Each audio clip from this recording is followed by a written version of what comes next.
The cowboy rode through fire to save the Apache woman, a deadly race against Venom and fate. The twin suns of Canyonara hung low in the sky, casting long orange and red shadows across the endless desert plains. The heat shimmered in waves, making the landscape look like it was alive, breathing in slow pulses. Here, on this distant desert planet, the line between the old Wild West and futuristic technology blurred. Cowboys didn't ride horses. They rode solar steads, creatures part animal, part machine, with hooves that left faint sparks on the metallic sand. And yet, some things had not changed. Lonely trails, sudden storms, and the quiet whisper of wind across the dunes still reminded travelers that danger could arrive without warning. Jace Corbin rode steadily across the plain, the hum of his solar steed filling the air like a low melodic engine. He was a lone cowboy, with a wide-brimmed hat, shadow and sharp, weathered features, and eyes that scanned every horizon. Jace had traveled many worlds, but Canyonara had a way of reminding him of home. The smell of dry sand, the heat of the sun, the thrill of knowing that one misstep could leave a traveler stranded. Today, though, the wind carried something unusual, a faint, sweet fragrance that didn't belong to the harsh desert. He slowed his steed, letting the machine's hooves leave a glowing trail behind them. There, near the edge of a small canyon, he saw a figure crouched among the rocks. She was a woman, her dark hair tied back, wearing a cloak that shimmered faintly in the sun. She looked fragile against the vast desert, but the quiet strength in her posture suggested she was not easily intimidated. Jace approached carefully. "You lost?" he called out, tipping his hat. The wind carried his words strangely, but she heard them. The woman looked up, her eyes wide but calm. I am not lost. I am being followed," she said softly. Her voice had a musical quality, a tone that seemed older than the world around them. "Followed by what?" Jace asked. He felt a familiar tingle of curiosity. This wasn't a common encounter. Usually, travelers were alone, or merchants, or occasionally, less often, scientists studying the desert's rare flora. But she had a sense of purpose about her, a quiet urgency. "The venom spreads fast," she whispered. "I carry the last flower that can stop it. But if I don't reach the colony, many will suffer." Jace's brow furrowed. A flower? He had encountered many strange plants on different worlds, but something about her words made the hair on his neck rise. He looked around, scanning the glowing dunes and the canyon walls. "You'll need help getting through the plains. These storms can rearrange the land in minutes." She studied him for a moment. "Then I must trust you." The words were simple, yet in them lay the weight of fate. Jace nodded and extended his hand. "I'm Jace Corbin." "Where are we going?" "To the Valley of the Dying Springs," she said. "There my people wait, but the flower must bloom first." Jace mounted his steed and offered a strap to help her up. She moved carefully, holding a small glowing flower in her hands. Its petals shimmered with faint blue light, as if it held the memory of a distant star. Jace felt the pulse of the desert around them change, as if the planet itself recognized the flower's importance. They rode in silence at first. The plains stretched endlessly before them, broken only by jagged rock formations that looked like broken teeth of some massive creature. The sun was beginning its descent, and the heat softened into a warm glow that painted the sand in deeper shades of red and gold. Jace broke the silence. "What's this venom you speak of?" The woman, her name was Ahita, hesitated. "It is a sickness that spreads through the land and water. It touches all life. Plants die, animals vanish, and even humans fall into weakness. The flower I carry is the only cure." Jace nodded slowly, understanding the stakes. "Then we can't waste time." He leaned forward, urging his steed to pick up speed. Sparks flew from the hooves as they raced across the dunes, each stride a careful balance between speed and caution. The wind began to shift, carrying a faint hum that vibrated in their ears. Jace recognized it immediately. The start of a tech storm. Canyonara was known for them. These storms didn't just blow sand. They twisted magnetic fields, scrambled navigational tools, and sometimes caused the ground itself to ripple. Travelers caught in one without shelter often ended up lost for days, trapped in the shifting desert. "Storm's coming," Jace warned, scanning the horizon. Black clouds were rising from the far plains, glowing faintly with electricity. Ahita clutched the flower tighter. "I've never seen one this close," she admitted. Her voice wavered, but her grip on the flower was steady. Jace smiled faintly. "Then it's a good thing I know a shortcut." He veered toward a narrow canyon carved through the rocks, a path few dared to take. This route is tricky, but it can save us from the brunt of the storm. Shadows stretched across the walls, twisting with the flicker of sparks from Jace's steed. Strange markings etched into the rock caught Ahita's attention. These glyphs, she murmured. They tell a story. Jace glanced at them, frowning. Story or warning? Both, she said. This canyon has protected travelers for centuries. It can guide those who respect it, but those who ignore the warnings, they vanish. The words sent a shiver down Jace's spine.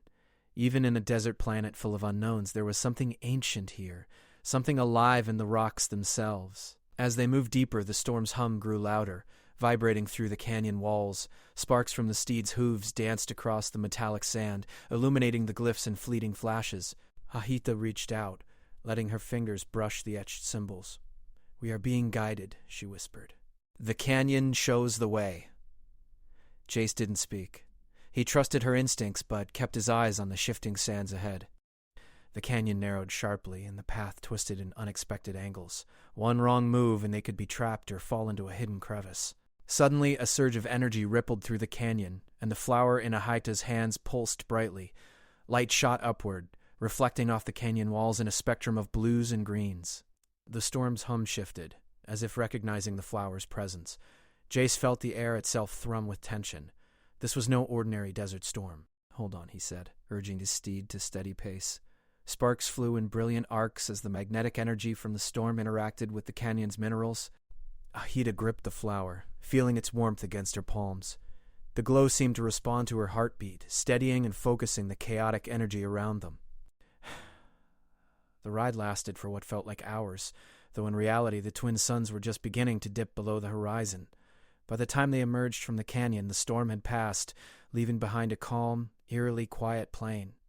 The sand glittered under the last light of day, and the distant mountains looked almost like painted shadows. Ahita exhaled deeply. We made it, feeling an unfamiliar mix of relief and awe. Yeah, but this is just the beginning. The flower pulsed softly in Ahita's hands, its glow reflecting in her eyes. Jace realized that this journey would test more than his riding skills or courage. It would test trust, wisdom, and the willingness to face the unknown together. As night fell over Canyonara, the plains shimmered under twin moonlight. Stars filled the sky in patterns unfamiliar to Earth, and somewhere in the distance the wind carried a melody that sounded like the soft hum of ancient machinery. Jace tightened his grip on the reins, glancing at Ahita. Tomorrow, we keep moving. The colony is still far, and the venom spreads faster than we thought. The flower will guide us. And so, under the quiet watch of alien stars, the cowboy and the Apache woman settled in for the night. Sparks from the solar steed's resting circuits danced across the sand like fireflies, and the desert, alive and waiting, whispered secrets to those brave enough to listen. Tomorrow, the race against time and the mysterious venom would continue, but for now, the desert held its breath, and the heroes of the plains had survived the first test. The twin suns of Canyonara had just begun their climb above the horizon when Jace and Ahita mounted the solar steed once more.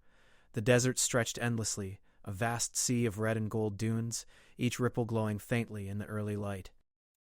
Sparks from the steed's hooves trailed behind them, a soft reminder that even in a harsh, untamed land, technology and courage could carve a path forward.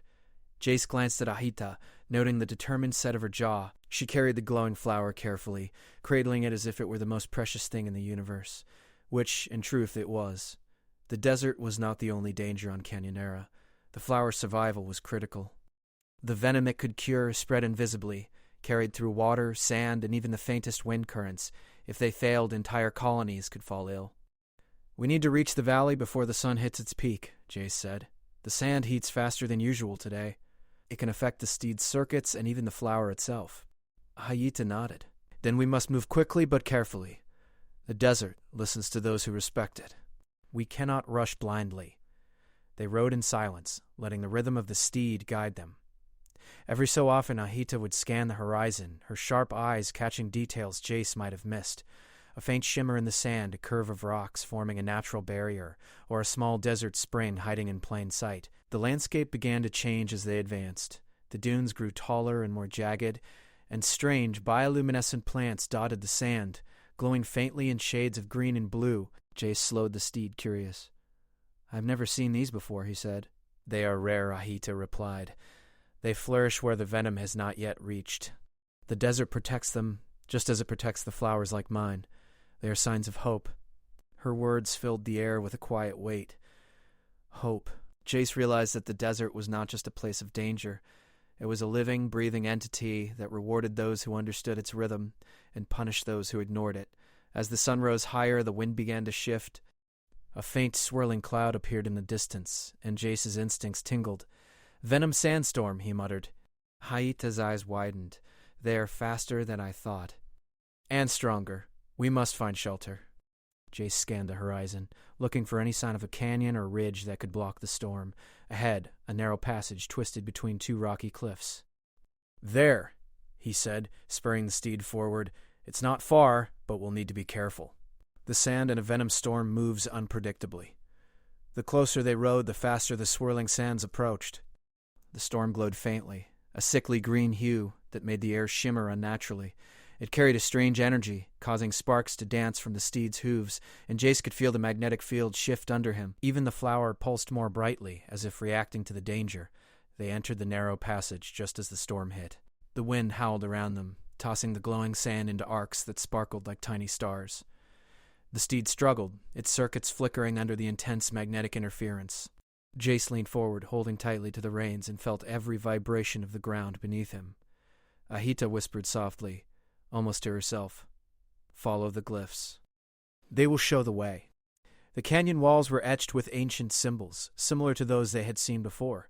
In the flickering green light of the storm, the glyphs glowed faintly, guiding them along a safe path. He followed their curves carefully, trusting the wisdom of a people who had known this land for centuries.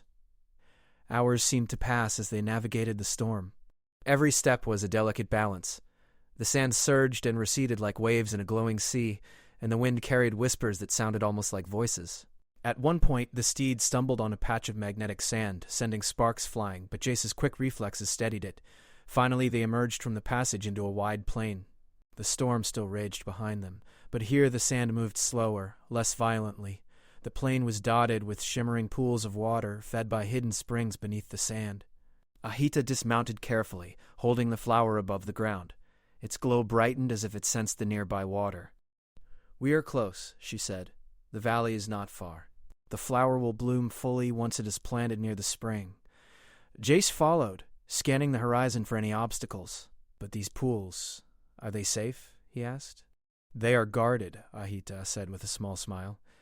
"The desert protects what is pure. Only those with purpose can reach the springs without harm." The two moved cautiously, stepping around glowing plants and avoiding unstable patches of sand. The air was heavy with energy, and Jace could feel the magnetic pulses brushing against his skin. The desert was alive, but it was no longer threatening. Instead, it guided them, showing the safest path forward. As they walked, a strange phenomenon caught Jace's eye. A cluster of small floating lights hovered above a nearby rock formation. They pulsed in rhythm, almost like tiny hearts beating in sync. "What are those?" he asked, pointing. Ahita's eyes sparkled with recognition. "Desert spirits," she said softly. "They are harmless, but they test travelers. Only those who remain calm can pass without being led astray." They shimmered and danced, but did not touch him. Ahita followed the same careful path, and together they passed through the floating lights unharmed. The journey was not easy. Each step forward brought new challenges: sand that shifted unexpectedly, pools that reflected false paths, and faint tremors in the ground that hinted at hidden energy currents. Yet, they pressed on, guided by the flower and the desert itself. By late afternoon, the terrain began to change again. Hills rose gently in the distance, and the faint outline of a valley appeared. The air here was cooler, and the sound of running water reached their ears. Jace's heart lifted. This was the place. "We're almost there," Ahita said, her voice filled with relief. "The valley holds the spring that will help the flower bloom." But even as they approached, the desert reminded them of its power. A final wave of venom sand swirled across the plain, carried by a sudden gust of wind. Jace adjusted the steed's course, using every ounce of skill he had to navigate the shifting sands. Ahita held the flower close, its glow now steady and bright, resisting the storm's interference. They finally reached a rocky ledge overlooking the valley. Below, a crystal-clear spring reflected the sun, surrounded by lush green plants that seemed almost magical against the red desert. The valley was untouched by the Venom, a hidden sanctuary in a dangerous land. Jace dismounted, letting the steed rest. "We made it," he said, awe in his voice. This is incredible." Ahita knelt near the spring, placing the flower carefully into the soft soil. Its petals opened slowly, spreading a gentle light that radiated across the valley. The glow reached the water and plants, and Jace could see a faint shimmer spreading outward, cleansing the land of the Venom's touch. The flower pulsed with life, and Ahita's face lit with joy. "It is blooming," she whispered. "The colony will be safe. The Venom will be stopped." They had faced the storm, navigated the venomous sands, and arrived at the sanctuary together. Yet he knew the journey was far from over. The desert held more secrets, more challenges, and more tests of courage and trust.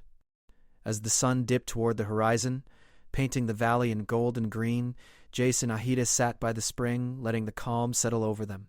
The desert, once threatening and chaotic, now felt like an ally, a silent witness to their perseverance. Tomorrow, they would begin the next phase of their journey, returning to the colony and ensuring the flower's gift reached those in need. But for now, they allowed themselves a moment of rest, a moment of peace in a land that demanded both respect and courage.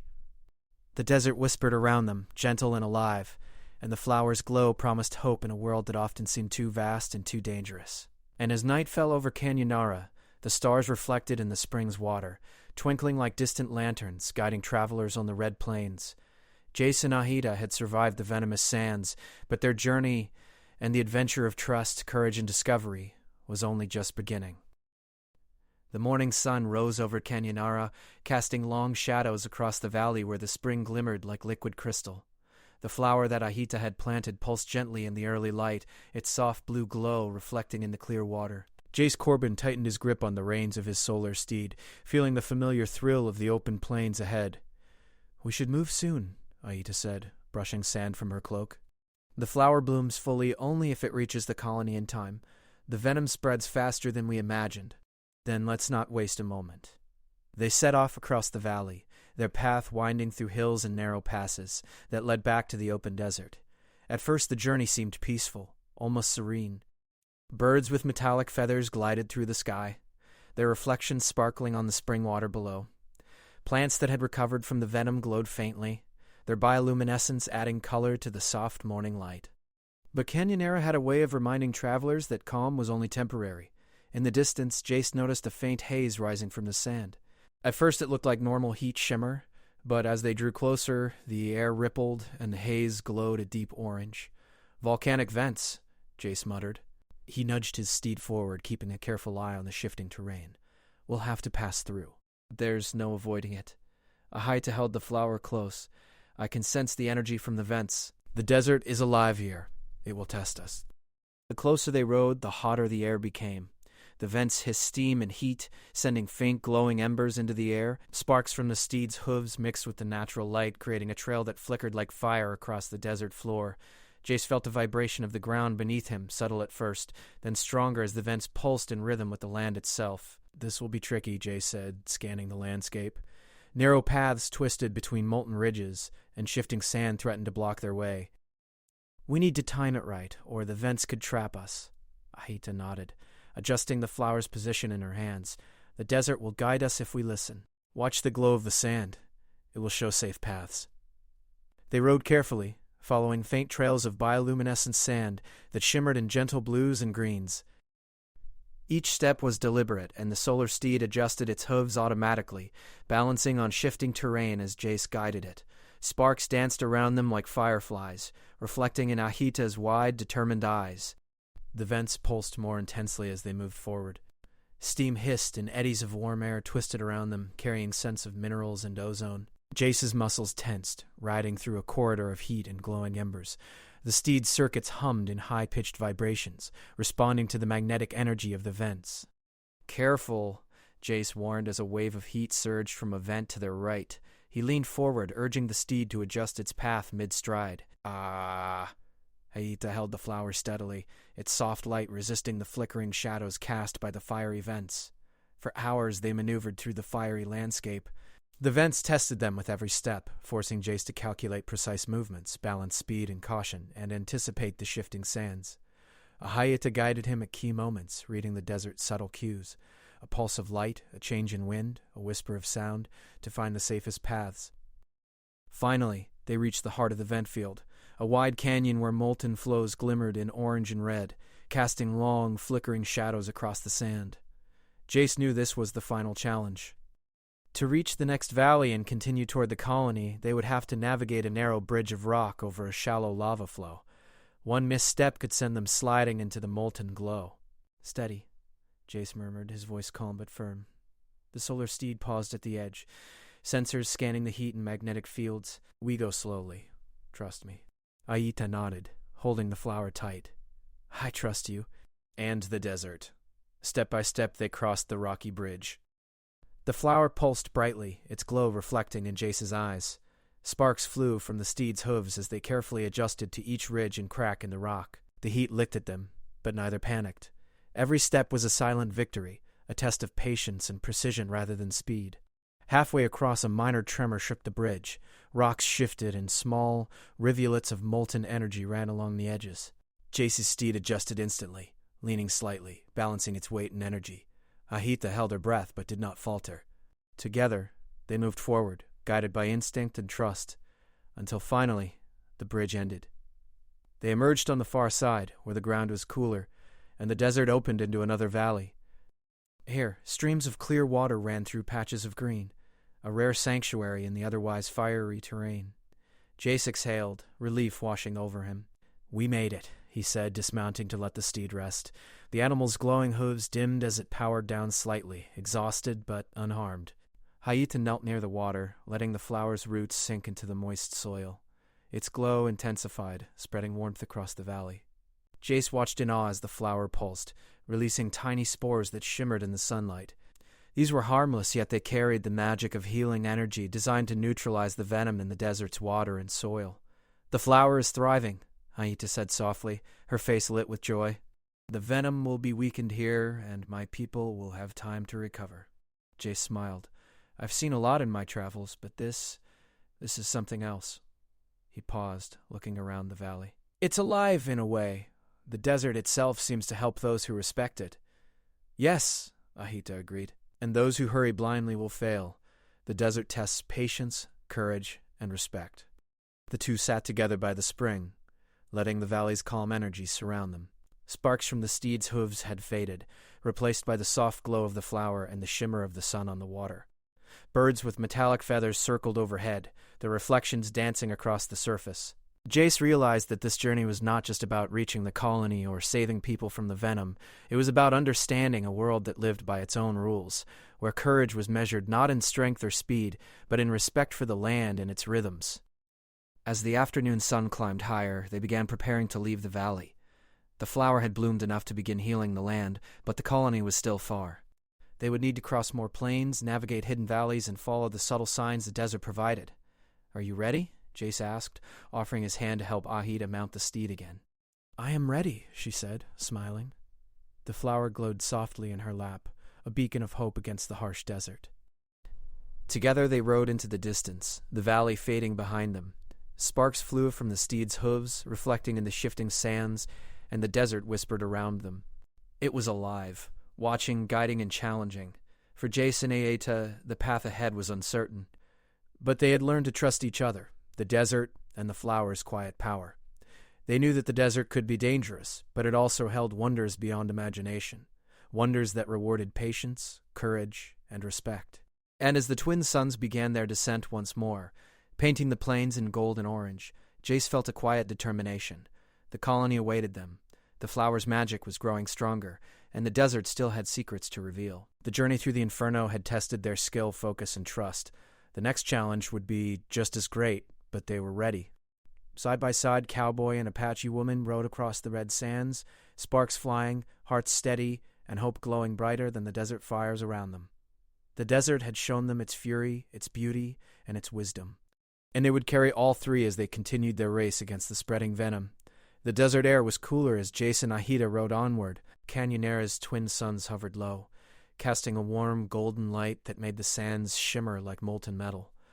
The flower in Ahita's hands pulsed softly, its glow steady and strong. It had survived storms, venom sands, and fiery vents. Now all that remained was the final stretch, delivering its magic to the colony before the venom could reach them. Jace glanced at Ahita. "Are you ready for this?" Ahita nodded, her eyes reflecting both determination and hope. "The flower has given its strength to guide us. We must trust it, and each other, to finish the journey." The plains stretched endlessly before them, dotted with alien flora that seemed to lean toward the flower as if recognizing its power. Small creatures with glowing eyes peeked from burrows in the sand, curious but unafraid. The desert was alive, aware of their mission. Jace adjusted the steed's pace. "The last valley is ahead, but it's not an easy path. There are lava ridges, shifting sands, and strong magnetic fields that can interfere with navigation." Ahita held the flower closer. "Then we must be careful. The desert will show us the way if we remain patient." They rode in silence, listening to the soft hum of the steed and the whisper of the wind. Every so often the flower pulsed brighter, guiding them through narrow passes and around hidden crevices. Jace could feel the desert responding to the flower's light, shifting sand and rocks subtly to create safer paths. Hours passed, the sun descending slowly, turning the sands into a canvas of red, orange, and gold. Then, in the distance, they saw it. The colony. Small domes of crystal-like material dotted the valley floor, connected by glowing pathways. Smoke had once risen from chimneys, but now it was still evidence that the venom was beginning to reach the settlers. "There," Ahita whispered. "The colony. We are almost there." But as they approached, Jace noticed a challenge. A wide field of molten sand had formed near the colony, likely from the planet's shifting energy. The ground rippled, hot currents weaving in patterns that seemed impossible to cross. Jace reined in the steed. "This isn't going to be simple," he said. "We'll have to find another way around." Ahita closed her eyes, letting the flower's pulse guide her. "The desert is showing me a path," she said. "It is narrow and twisting, but it will lead us safely to the colony." Trusting her, Jace guided the steed through the hidden path. Sparks flew from its hooves as they balanced on uneven ground, and the flower's glow reflected in Jace's eyes, steadying him. The molten sands shimmered below like a living river of fire, but the hidden path kept them above the danger. Finally, they reached the edge of the colony. Children peeked from behind crystal domes, their eyes wide with hope and relief. Adults emerged cautiously, unsure what to expect. But when they saw the glowing flower and the calm confidence of Ahita, recognition spread across their faces. "The flower!" a woman exclaimed. "You've made it!" Ahita smiled softly, kneeling to place the flower in a specially prepared basin of soil in the center of the colony. Its glow intensified immediately, spreading warmth and light across the valley. The air shifted as a gentle breeze carried the flower's spores to every corner. Water in the colony's reservoir shimmered, reflecting tiny points of bioluminescence. Plants perked up, and the venom's influence began to weaken, retreating as if driven away by a force stronger than itself. Jace watched, awestruck. "I've seen a lot of worlds, but nothing like this," he said quietly. Ahita looked up, her face radiant. "It is not just the flower," she said. "It is the bond between us and the desert, the respect we show it, and the courage to face every challenge without fear. That is what has made this possible." The colony celebrated quietly, not with loud noise, but with joy in their eyes and laughter that carried across the valley. Children ran to touch the glowing plants, while adults worked together to distribute water and care for those weakened by the venom. Jace and Ahita stepped aside, watching the scene unfold. Sparks from the steed's hooves faded as it rested in the warm sand, its circuits humming a soft melody. The flower's glow bathed the valley in a gentle light, reflecting in the domes and pools of water. "We did it," Jace said softly. "The colony is safe." "Yes," Ahita replied, "but the desert still has lessons to teach. Today it allowed us to succeed, but tomorrow there may be new challenges. We must always remember its guidance." The sun continued its descent, painting the sky with streaks of pink and purple. As the last light touched the sands, the flower's glow seemed to synchronize with the twin moons that began to rise. Shadows stretched across the colony, and a soft, gentle wind whispered through the alien flora, carrying a melody that felt like both a celebration and a reminder of the desert's wisdom. Jace looked at Ahita. "Do you ever wonder what will happen next?" Ahita smiled, holding the flower carefully. "The desert has a rhythm," she said. "We are only part of it. Our task was to follow it, not control it. That is enough for today." They walked together through the colony, helping children examine glowing plants and explaining how the flower would continue to heal the land. Adults thanked them with gestures, smiles, and quiet words of appreciation. Jace realized that this kind of adventure, the kind where courage, patience, and wisdom mattered more than weapons or force, was rarer than any duel or chase he had ever faced. As night fully settled over Canyonera, the colony glowed softly in the moonlight. The flower pulsed like a heartbeat, spreading life and hope across the valley. Jace and Ahita sat side by side on a gentle hill overlooking the settlement. The desert stretched endlessly beyond them, alive with secrets yet to be discovered. "We've come far," Jace said, letting the still air fill him with calm. "But it feels like we've only just begun." Ahita nodded. "The desert teaches patience, courage, respect. And it reminds us that every challenge is also an opportunity to grow. The flower is blooming, and so are we, in our own way." They watched the glow of the flower reflect in the pools of water, the domes of the colony, and the faces of those who had waited in hope. Sparks from distant vents flickered like tiny stars, casting fleeting shadows across the sands. The desert had tested them, guided them, and ultimately rewarded their courage. The night deepened, and the twin moons reflected in the glowing pools, creating a mirror of stars both above and below. Jace felt a rare sense of peace, a feeling that even in a vast and dangerous universe, life, courage, and hope could thrive. Ahita held the flower, letting its glow envelop her hands. "Tomorrow, the colony will thrive," she said softly. "The desert has shown us its power and its kindness, and the flower will continue to bloom, spreading life where it is needed most." Jace nodded, feeling a bond not just with Ahita but with the desert itself. The journey had taught him more than survival. It had taught him to notice, to trust, to respect the rhythm of life around him. He had ridden through fire, storms, and venomous sands, but in the end it was patience, courage, and guidance that had brought them through. As they rested under the night sky, the desert seemed to hum gently around them. Sparks from distant vents glimmered faintly, plants swayed under the moonlight, and the flower's glow continued to pulse in a rhythm that matched their own hearts. Jace realized that the desert was not an enemy. It was a teacher, a guardian, and a companion. And in this world of red sands, glowing flora, and twin moons, he and Ahita had learned the most important lesson. That true strength came not from fighting, but from listening, trusting, and walking the path guided by wisdom and hope. The stars above Canyonara twinkled in patterns unfamiliar to Earth, but familiar to those who had learned to watch, wait, and follow the desert's gentle guidance.